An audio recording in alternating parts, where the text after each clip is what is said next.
Welcome to our channel English solution 48। English solution 48 में आप सभी का स्वागत है। फॉरेन वर्ड्स के कुछ और एक्सप्रेशंस वर्ड्स जो हमारे लिटरेचर लाइफ में या डेली लाइफ में पढ़ने को या देखने को मिलते हैं, जिनकी नॉलेज होना बहुत इम्पोर्टेंट हो जाता है, उन वर्ड का एक गुड कलेक्शन आज करवा रहे हैं। चलिए, पहला ही वर्ड लिखा हुआ है अल्बेट। अल्बेट का अर्थ होता है ऑल्दो, मतलब यद्यपि। यद्यपि वह बीमार था, तो अल्बेट ही वॉज सिक। क्लियर है। नेक्स्ट वर्ड है अवांट गार्ड। इसका अर्थ है Pioneer, PIO। Pioneer in movement, जिसने किसी भी आंदोलन या किसी भी कार्यक्रम की शुरुआत करता है, उसे हम अवांट गार्ड कहते हैं। जैसे हम राजा राम मोहन राय को अवांट गार्डे ऑफ फ्रीडम कह सकते हैं या एजुकेशन का कह सकते हैं। क्लियर है। नेक्स्ट वर्ड है एड इंटरिम, मतलब मीनवाइल, इसी बीच। ओके। Next word alibi. इसका अर्थ है फॉल्स प्ली ऑफ अब्सेंस, यानी झूठी गवाही देना कि वहां पर उपस्थित थे। ठीक है। फिर आपका 5th नंबर पे वर्ड है अल्फा एंड ओमेगा। मतलब ही है किसी भी कार्य की शुरुआत से लेके अंत तक। अल्फा ग्रीक का पहला वर्ड है, ओमेगा लास्ट वर्ड है, जिसको अपनी भाषा में आप A to Z कह सकते हो। ठीक है। फिर 6 नंबर पे वर्ड कई बार आपने सुन रखा है एलियास, मतलब हिंदी में उर्फ कहते हैं, अर्थात किसी व्यक्ति का जो दूसरा नाम होता है उसके लिए ये वर्ड यूज किया जाता है, जिसको निकनेम या अदरवाइज कह सकते हैं। फिर 7 में वर्ड है बॉन वॉयज, मतलब a good journey to you, आपकी यात्रा मंगलमय हो। बेटे नॉयर, मतलब एन ऑब्जेक्ट ऑफ डिसलाइक, किसी चीज की नापसंद की वस्तु, किसी के नापसंद की वस्तु। कार्ट ब्लांस, मतलब ही होता है फुल फ्रीडम ऑफ एक्शन, कि आपको पूरी तरह से कार्य करने की स्वतंत्रता दी जाए। जैसे लेसेस फेयर, मतलब होता है व्यापार करने की स्वतंत्रता, बताया जा चुका है। क्लियर है।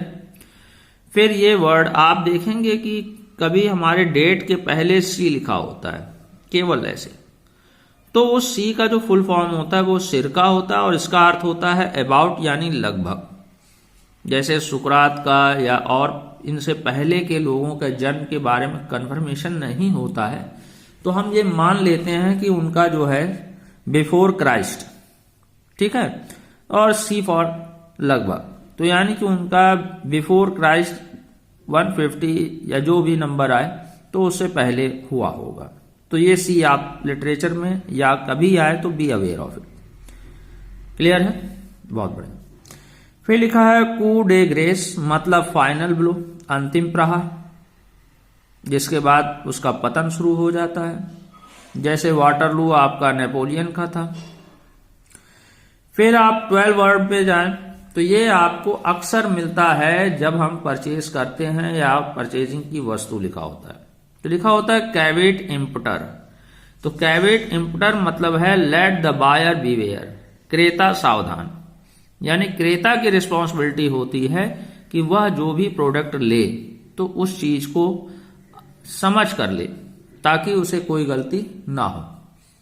जैसे आपके इंश्योरेंस वगैरह, या आप किसी तरह की फैसिलिटी किसी कंपनी की लेते हैं, शेयर मार्केट वगैरह लेते हैं, या आजकल जो खेलों का रिस्क का बड़ा एडवर्टीजमेंट करते हैं प्लेयर्स द्वारा या आपके स्टार्स द्वारा, तो उसके लिए आप कैवेट इम्पुटर यूज कर सकते हैं, क्रेता सावधान।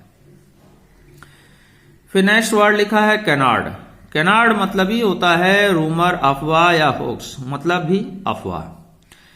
यानी जब शहर में ये हो रहा है या इस जगह ये हो रहा है, ऐसी झूठी अफवाहें, जैसे पत्थर बनते जा रहे हैं लोग, तो ये जो एक बड़ा आया था वो आपका कैनार्ड कहलाएगा, अफवाह है।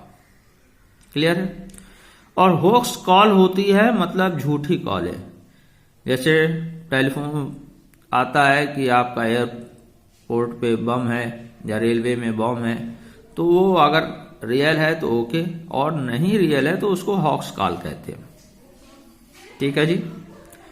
नेक्स्ट वर्ड है क्यूसिन। क्यूसाइन मतलब ही होता है कि ब्रांड ऑफ कुक यानी पाक कला। किसी भी विशेष कार्य मतलब खाने की जो विशेष वो नाम होता है उसको हम लोग क्यूसाइन कहते हैं। फिर ये वर्ड बड़ा कॉमन हो गया है, पहले बड़ा था। उसका अर्थ होता है डेब्यू। डेब्यू मतलब ही होता है किसी कार्य की शुरुआत। आर्टिस्ट का फर्स्ट फिल्म है, फर्स्ट मूवी है, तो उसके लिए डेब्यू आ जाता है, यानी first appearance on stage. Clear है? चलिए, नेक्स्ट वर्ड है डिज्योर। डिज्योर का मतलब होता है अकॉर्डिंग टू लॉ, कानून के अनुसार। इसी तरह से डिफैक्टो। डिफैक्टो मतलब इनफैक्ट या वास्तव में, वास्तविकता में। ओके। फिर आपका नेक्स्ट वर्ड है इन ब्लॉक। इन ब्लॉक मतलब ब्लॉक मतलब ही होता है ग्रुप, यानी कंबाइंड रूप से। इसी इन मास मतलब हो गया समूह में। और इन रूट मतलब होता है ऑन द वे, मार्ग में। कोई चीज आपके इन रूट है यानी कि ऑन द वे है, आपको एडिशनल एफर्ट की जरूरत नहीं है। फिर आगे लिखा है एक्स ग्रेसिया। तो एक्स ग्रेसिया मतलब होता है as a matter of grace. ये बहुत ही सम्मान की बात है। और अक्सर आपने देखा होगा कि नाम लिखा होता है, उसके बाद इट ऑल लिखा होता है। तो एक राइटर के बाद दूसरे अदर राइटर भी होते हैं, तो उनका मेंशन के लिए लिखा होता है एंड अदर पीपल, और दूसरे लोग। क्लियर है? फिर नेक्स्ट वर्ड आपका जी। इन मास का अर्थ होता है समूह में। इन रूट का अर्थ होता है ऑन द वे टू, यानी मार्ग में। एक्स ग्रेसिया का मतलब होता है सम्मान की बात। ओके। और एट ऑल बताया ही आपको कि एंड अदर पीपल, यानी कि जब एक राइटर के बाद दूसरे राइटर भी उसमें सहयोग करते हैं तो उनके नाम के लिए एट ऑल कर दिया जाता है। 40 मतलब होता है कि अ पर्सन्स स्पेशल टैलेंट, एक व्यक्ति का जो विशेष टैलेंट होता है। जैसे किसी को आर्ट में विशेष निपुणता है, तो जिसमें निपुणता हो जाएगी वहां आपके लिए 40 वर्ड का यूज किया जाएगा। ओके। फिर ग्रेटिस का मतलब है फ्री ऑफ चार्ज, यानी निःशुल्क। जो चीज आपको फ्री ऑफ चार्ज मिल रही है वो आपका ग्रेटिस है। इसी तरह से बुक में इबिड लिखा होता है, यानी कि एक बुक के बारे में अगर रेफरेंस दे दिया है तो फर्स्ट टाइम पे आपका एक छोटा सा ऐसे नंबर लिखा होगा, एक नीचे लिखा होगा बुक का नाम, राइटर, ईयर, पब्लिकेशंस। और अगर उसी बुक से दूसरा रेफरेंस यूज किया जाता है तो वहां पे इबिड लिख दिया जाता है, यानी सेम बुक, उसी किताब से। और इसको आप ऊपर से देख सकते हैं।